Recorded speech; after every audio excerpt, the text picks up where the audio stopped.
Shalom saudara yang terkasih, apa kabar? Semoga semua dalam keadaan sehat, baik-baik saja dan ada di dalam perlindungan dan pemeliharaan Tuhan. Hari ini kita akan belajar dari surat 1 Korintus tentang pemberitaan Injil yang dilakukan oleh Rasul Paulus. Dan saya berikan judul, celakalah aku kalau tidak memberitakan Injil. Yang diambil dari 1 Korintus pasal 9 ayat 16. Mari kita buka surat 1 Korintus pasal 9 ayat 16. Karena jika aku memberitakan Injil, aku tidak mempunyai alasan untuk memegahkan diri. Sebab itu adalah keharusan bagiku. Celakalah aku jika aku tidak memberitakan Injil. Saudara yang terkasih, memberitakan Injil itu suatu keharusan, bukan pilihan bebas, bukan pula prioritas yang terakhir di dalam hidup kita atau di dalam hidup setiap orang percaya. Tetapi menjadi prioritas utama dari setiap orang percaya bagi setiap orang yang sudah ditebus. Ada begitu banyak orang-orang di sekitar kita, di dekat kita, di sekitar daerah kita yang belum mengenal juru selamat. Bahkan masih asing dengan nama Yesus. Siapa Yesus itu? Karena itu dibutuhkan lebih banyak lagi pemberita-pemberita Injil. Mereka yang berani pergi keluar, mengerjakan amanat agung, memberitakan Injil sampai dengan memuridkannya berlipat ganda. Bagi yang sudah melakukannya, ini adalah suatu hal yang bukan untuk memegahkan diri. Sebab semua orang percaya yang melakukannya itu adalah karena dorongan Roh Kudus. Baik kemauan dan kemampuan untuk mengerjakannya, untuk mengerjakan pemberitaan Injil, penjangkauan, misi, dan sebagainya itu, semua itu diberikan oleh Roh Kudus. Jadi bukan karena hebatnya seseorang atau karena maunya sendiri atau karena dia fasilitanya atau di dalam pikirannya, hatinya dengan otomatis mau sendiri untuk mengerjakan semuanya itu. Karena kemauan dan kemampuan itu datangnya dari Dia. Dan Tuhan bisa memakai siapa saja orang-orang pilihannya, sekalipun mungkin awalnya mereka tidak pandai bicara, bukan siapa-siapa, juga bukan orang yang fasilida dan sebagainya. Kita melihat di dalam surat ini dinyatakan bahwa dasar kemuliaan adalah memberitakan Injil. Kita melihat betapa pentingnya pemberitaan Injil, khususnya di saat-saat di era milenial yang seperti ini, untuk menjangkau orang-orang yang terhilang, untuk memuliakan Tuhan, untuk melayani, untuk memberitakan Injil. Dengan memberitakan Injil, Allah dipermuliakan. Jadi memberitakan Injil ini adalah kebutuhan yang mendesak. Mengapa demikian? Sebab kita tidak tahu kapan kita dan yang seharusnya menerima berita itu, seseorang itu dipanggil Tuhan. Terlebih lagi orang yang sungguh-sungguh kita kasihi. Mungkin itu orang tua kita, saudara kita, handai tolan, pacar, suami, istri, sahabat, siapapun itu yang sungguh-sungguh kita kasihi. Bagaimana kalau mereka meninggal tanpa juru selamat?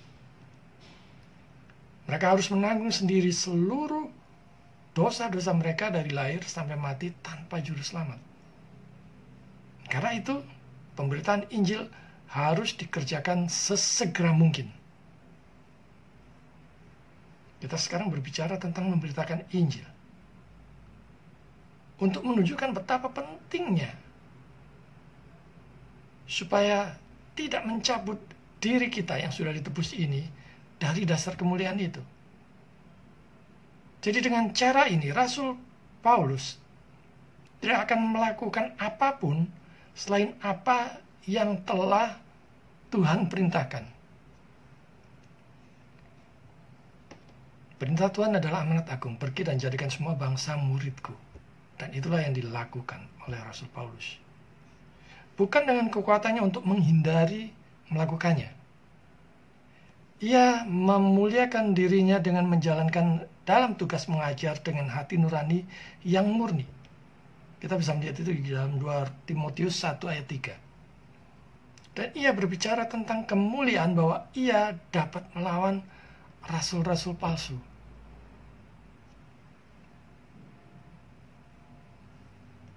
Jadi bisa saja dia menghindari dari panggilan untuk memberitakan Injil, mengerjakan amanat agung itu. Tetapi dia tidak bisa. Karena dia sudah diberi kekuatan.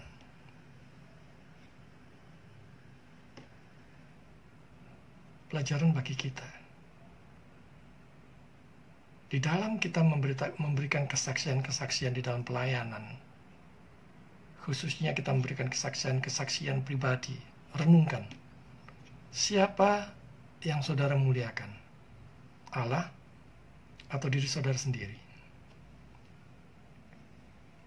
Di dalam pelayanan, fokus saja pada apa yang Tuhan kehendaki untuk kita kerjakan, untuk kita lakukan.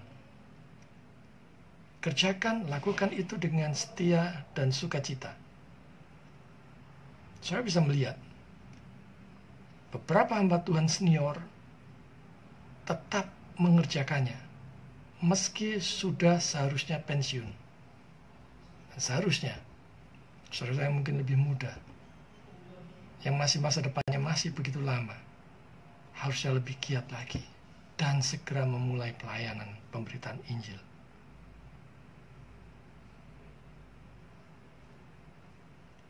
Jadi tidak ada alasan dengan mengerjakan pemberitaan Injil itu, tidak ada alasan untuk memegahkan diri. Pemberitaan Injil itu keharusan dan tanggung jawab setiap orang percaya. Karena keselamatan yang sudah dianugerahkan itu juga harus didengar oleh orang lain yang belum pernah mendengarnya. Dimanapun mereka berada, kapanpun yang kita bisa, harus kita kerjakan, harus kita lakukan.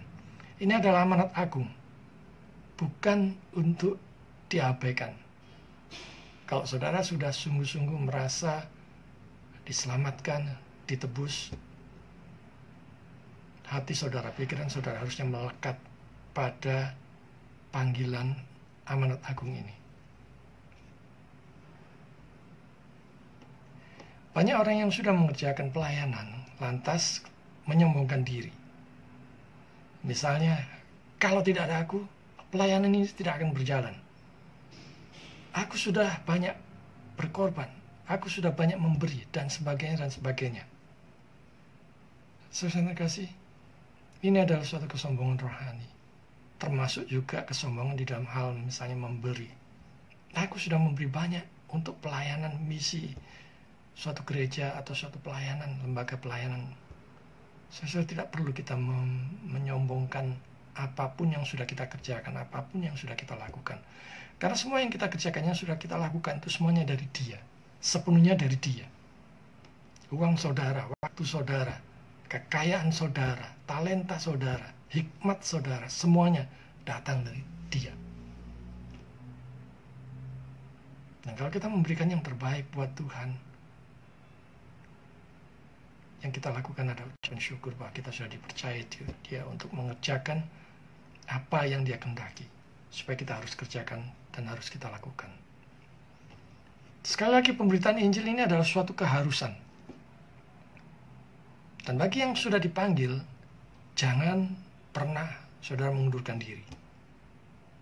Janganlah orang yang pernah dipanggil di dalam pelayanan itu membayangkan saja bahwa dia bebas lagi untuk menarik diri ketika dia diganggu dengan berbagai macam kejadian-kejadian yang mungkin menjengkelkan atau dibebani dengan suatu kemalangan yang dialami di dalam pelayanan. Hanya karena dia sudah berbakti kepada Tuhan dan kepada gereja dengan sungguh-sungguh dan diikat oleh suatu ikatan yang sakral. Di mana pada saat melanggar hukum, itu adalah suatu kejahatan bagi Tuhan. Jadi siapapun saudara, yang dulu saudara pernah memberitakan Injil, pernah melakukan pekerjaan misi, pernah memuridkan. Mari kembali lagi, saya mengajak saudara-saudara hari ini kembali lagi melayani bagi Tuhan, menjangkau jiwa-jiwa di luar sana, atau di sekitar saudara yang masih belum mengenal Kristus. Mungkin melalui sosial media yang sudah kuasai, WhatsApp, Facebook, Instagram, Twitter, apapun itu. Saudara sekedar mengirim satu ayat firman Tuhan. Kalau Roh Kudus bekerja, hasilnya akan luar biasa. Dan apapun yang sudah saudara lakukan, saudara kerjakan dengan penuh iman, pelayanan saudara tidak akan pernah sia-sia. Dan tidak ada pelayanan apapun yang kecil di mata Tuhan, kalau itu kita lakukan sungguh-sungguh karena kita cinta Tuhan, bukan dengan motivasi yang lain. Dan yang sudah diberi jabatan itu, misalnya seorang penginjil, saudara jangan menghindar.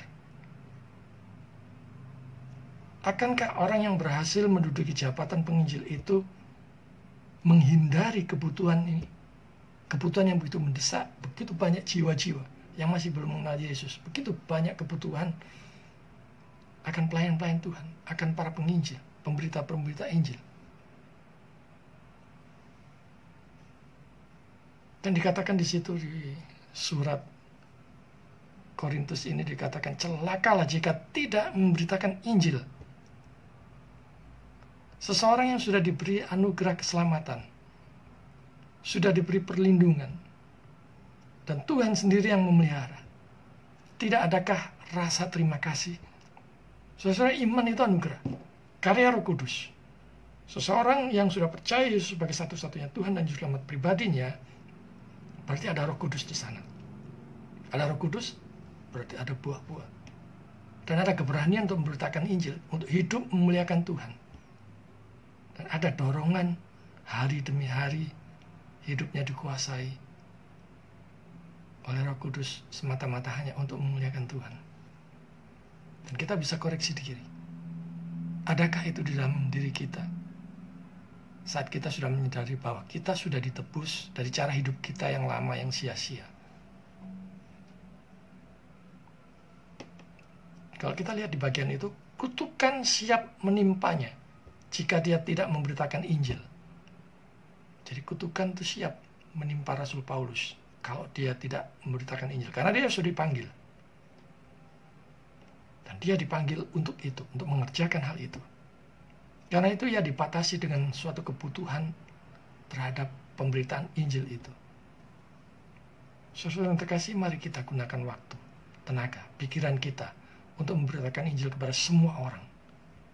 Mulai dari keluarga, sahabat, pasangan hidup kita, hingga ke banyak orang yang kita sanggup, yang bisa kita lakukan.